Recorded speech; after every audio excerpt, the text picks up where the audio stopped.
आप सभी देशवासियों को मेरे और मेरे टीम की तरफ से 15 अगस्त की ढेरों सारी शुभकामनाएं। दोस्तों, इंसान की ज़िंदगी काफ़ी अनमोल होता है, लेकिन इंसान कभी कभी अपनी ज़िंदगी के फैसले इतने जल्दबाजी में ले लेता है कि शायद इसकी अफसोस उसे ज़िंदगी भर रहता है। आज की भी कहानी में बिल्कुल यही होता है।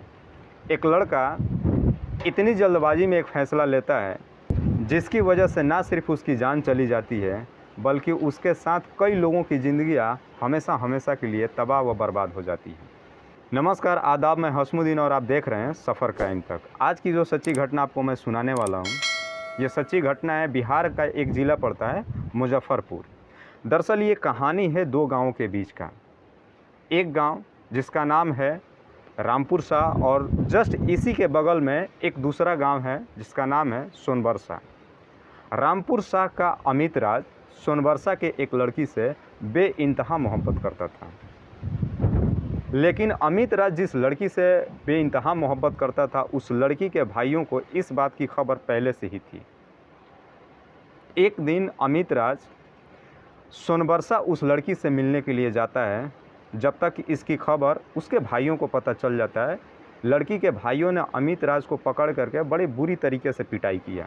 लेकिन सोनबरसा के ही किसी आदमी ने अमित राज के पिता रमेश कुमार को इन्फॉर्म कर दिया कि आपके लड़के को मेरे गांव में उस लड़की के भाइयों ने पकड़ लिया और बुरी तरीके से पिटाई कर रहे हैं। अमित राज के पिता रमेश कुमार सोनबरसा जाते हैं और अपने लड़के को किसी भी तरीके से हाथ जोड़ करके और बचा लेते हैं, और उनसे एक वादा करते हैं कि आज के बाद से मेरा लड़का आपके गांव इस सोनबरसा में कभी दिखाई नहीं देगा।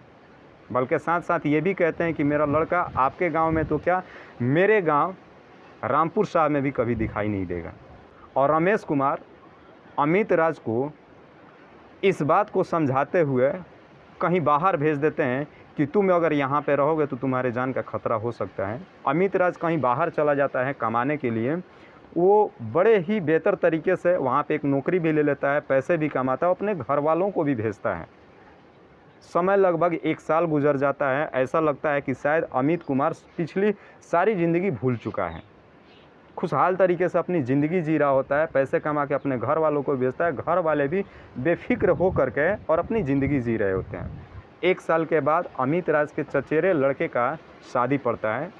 अमित राज के पिता रमेश कुमार अमित राज को कॉल करके कहते हैं कि इस शादी में सारे रिश्तेदार आ रहे हैं, अगर तुम भी आना चाहो तो आ सकते हो।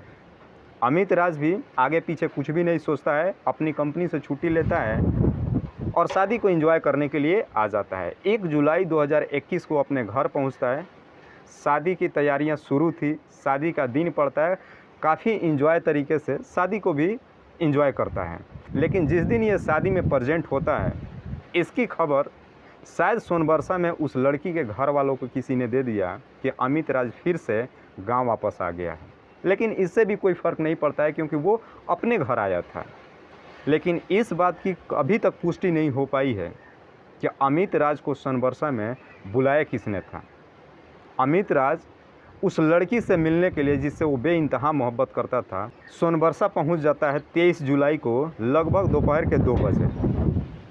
लेकिन जब वो उस लड़की से मिल रहा होता है, तभी उस लड़की के भाइयों को इस बात की खबर हो जाती है और फिर से अमित राज को पकड़ लेते हैं। और इस बार तो वो बुरी तरीके से उसकी पिटाई करते हैं।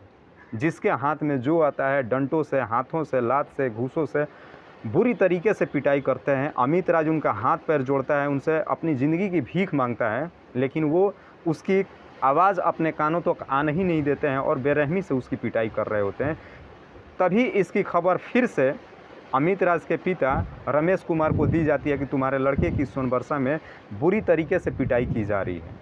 अमित राज की पिटाई ही नहीं करते हैं, बताया ये भी जा रहा है कि किसी भारी चीज़ से उसके प्राइवेट पार्ट को कुचल दिया जाता है। और कुचला ही नहीं जाता है, बल्कि किसी तेज़धार हथियार से उसके प्राइवेट पार्ट को उसके शरीर से अलग कर दिया जाता है।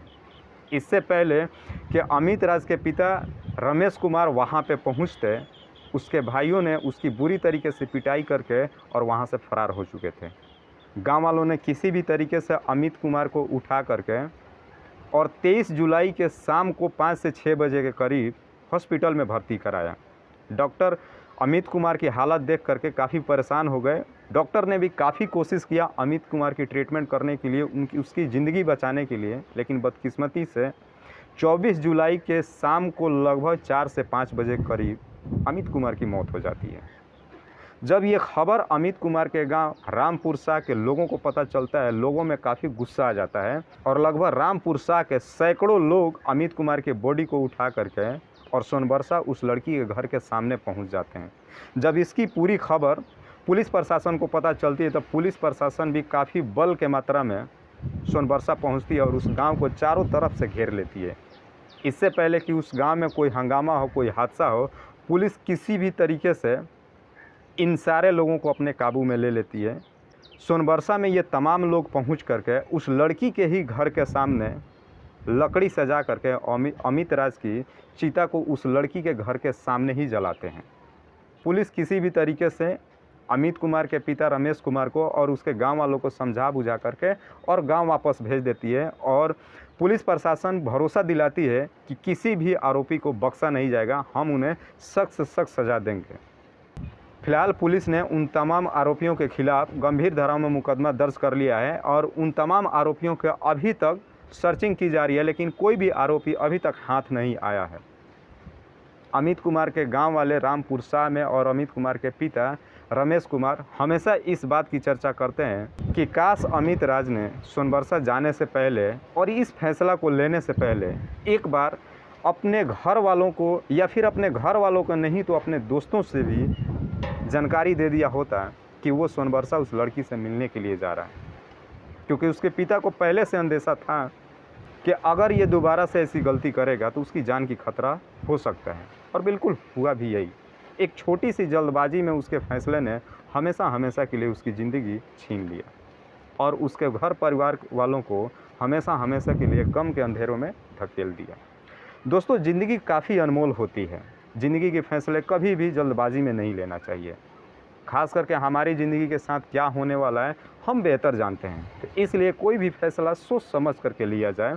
अगर आपको अपने जान के साथ कोई भी खतरा हो तो अपने घर वालों या फिर अपने दोस्त यारों से ज़रूर इन्फॉर्म करके ही कोई भी कदम उठाएं। काश अगर अमित राज ने भी ऐसा किया होता तो शायद वो इस दुनिया में आज ज़रूर होता और इसके साथ कई लोगों की ज़िंदगियां भी यूं बर्बाद नहीं होती। दोस्तों, इस कहानी को सुनाने का उद्देश्य मुझे किसी को परेशान नहीं करना है, किसी को तकलीफ़ नहीं पहुंचाना है, बस आपको बताना है आप जहां भी रहें सुरक्षित रहें और अपनों का ख्याल रखें। तब तक के लिए जय हिंद, जय भारत।